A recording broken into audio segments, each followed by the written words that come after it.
a historical dimension and a metaphorical dimension.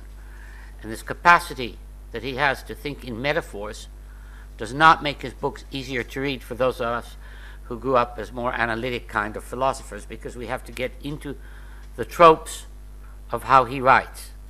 And that's a complication on its own. It's not that he doesn't think clearly. He thinks very clearly, but not in the way in which we are used to read books. That's, I think, an important consideration. I found him of great interest, and I do hope that you will find this afternoon of great interest. I hope that also that when we do this in another 5 or 10 years, or whenever we revisit this topic, he will reach, have the public reception that he should have, which is this hall should be full.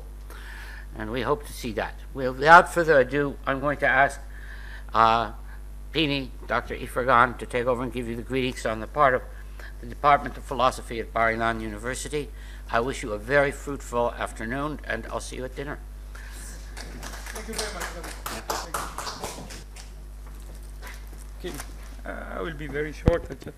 Good afternoon, and welcome to the Blumenberg conference in Jerusalem. I am very happy and even excited to open the first Blumenberg conference here at the Van Leer Institute at Jerusalem.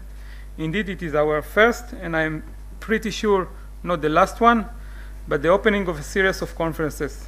I am convinced that all of us here agree that Blumenberg's fascinating and highly original thought deserves much more attention and many more conferences.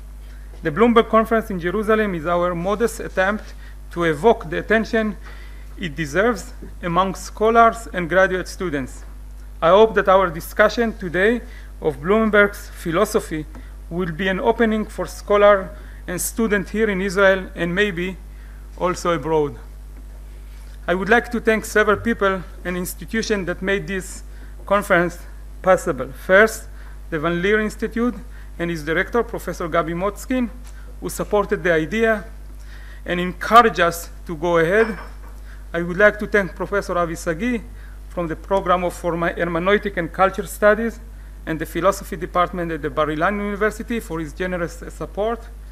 Thanks also are due to Professor Galili Shachar of the Minerva Institute for German History at Tel Aviv University for their support. Special thanks to Shulamit Laron, the director of the public events at the Van Leer, who organized the conference with much patience and wisdom. I wish to welcome everyone, every one of you, and I hope we will have an intriguing and interesting conference. Thank you very much.